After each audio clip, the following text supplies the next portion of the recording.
So, I guess I give my report on the VA healthcare system. Alright, so in 18 October, I was in Fort Worth, and I tried to get set up for the VA healthcare, and they said, okay, we'll take your paperwork or whatever. And I did my paperwork, and then I tried to go to the one in Lubbock because I was a month later because I was still sick, and they said, well, you already tried to put in your paperwork there and you have to start all over again. If you come here, you have to start all over again. So I ended up not getting any help there either. And then the picture shows me at the desk.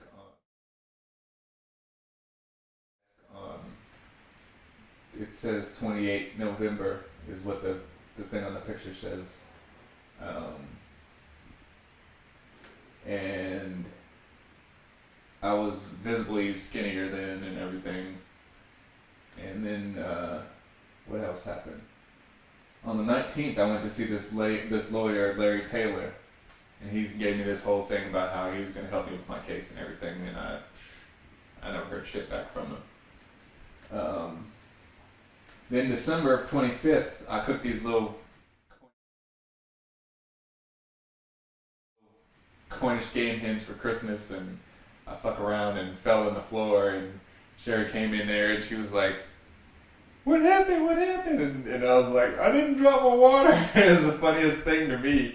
But at that time, my system had been shutting down. You know, it was really bad. And I probably should have gone to a hospital then, but I was waiting on the VA, you know, VA. So I got a letter in the mail, and they said that I would have an appointment on the 22nd of January to get my blood work done. And now when I look up on the internet, it says the 2nd of February 2013 I was supposed to go there. Well, all this stuff right here happened before my actual VA appointments would ever happen. So I see all this stuff on TV and everything, and I'm like, hey, I would have been one of those guys. The same shit would have happened to me if I hadn't had extra care, you know. And I was trying to have faith in the VA the whole time. Like, what is this? The 7th, I had called my mom, and she had a friend of a friend of a friend that worked at the VA or something, and they were gonna see if they could get me in. And I was like, well, what should I do? And she told me to do what makes you happy. So. I mean, here's the pictures on January 10th.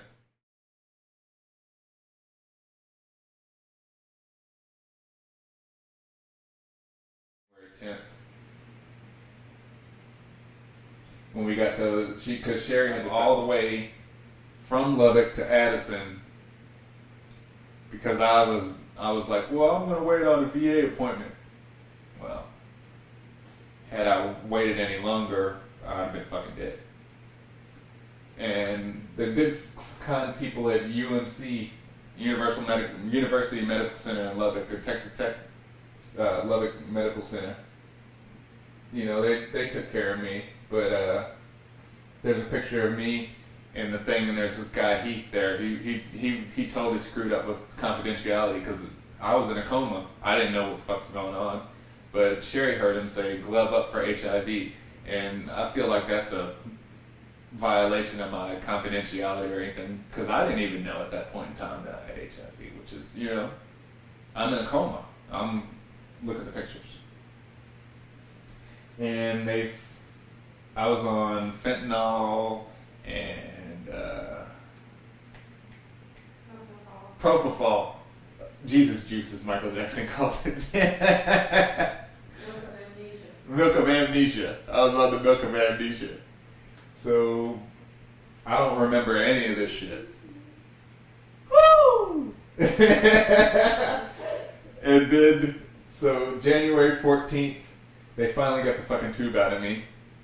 Extubation day. And on January 8th, I got out of the hospital. Because they wanted me to, get me out of there. Because when I finally saw the bill, it was like $100,000 for all this stuff. And I guess the VA paid for that too, but because that bill just kind of disappeared. I don't know who paid it. I never got another letter about it. It just, and I kind of think that's why they treat me so well now when I go to the VA, and I get great care now, and I pretty much get anything I want. I mean, they'll give me those Marinol, and y'all need to send some more because I use them all. But the thing is, had I not gone to a private hospital, I would be fucking dead. Dead as a doornail.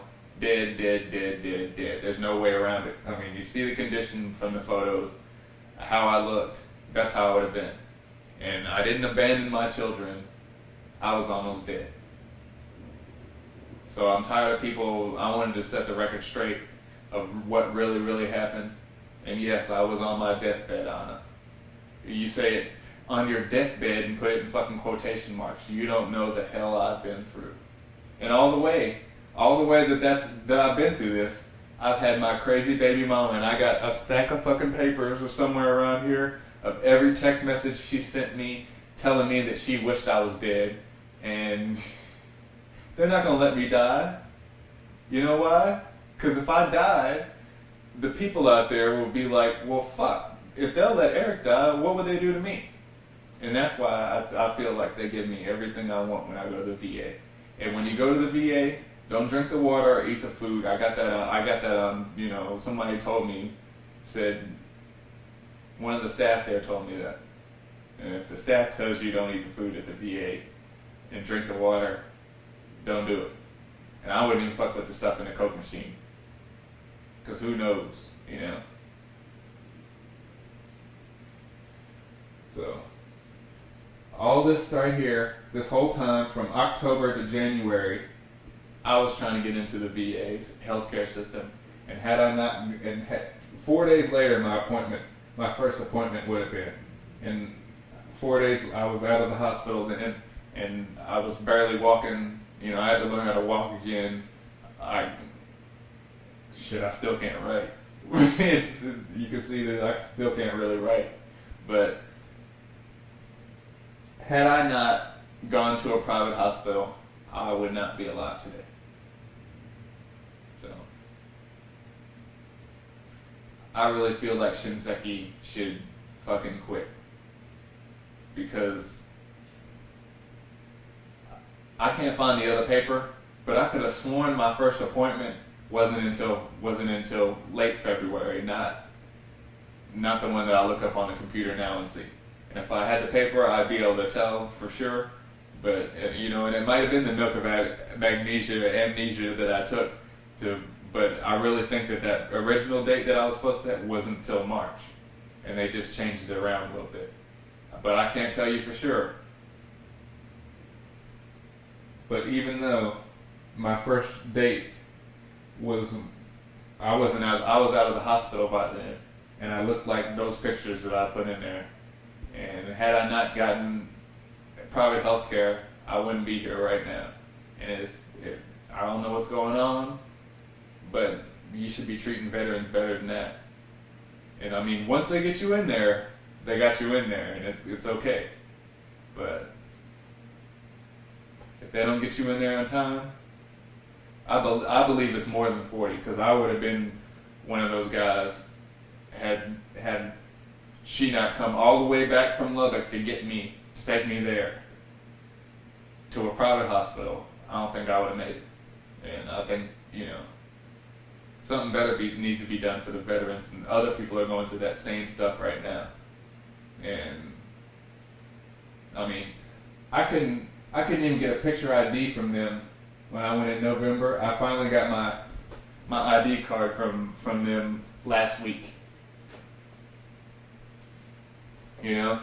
And that's sad. Like, I went to the one in Fort Worth 3 times, and each time they're like, oh, our machine's broken. And the last time I had like an afro going on, and I know it because I had the afro thing going, that they were like, oh no, he didn't look like he should be representing the VA or something, so get a haircut, you know? And I came back and they finally gave me a fucking ID, but still, you know? It's like, come on. Crazy. And our veterans deserve better than that. A lot better. So, just do better.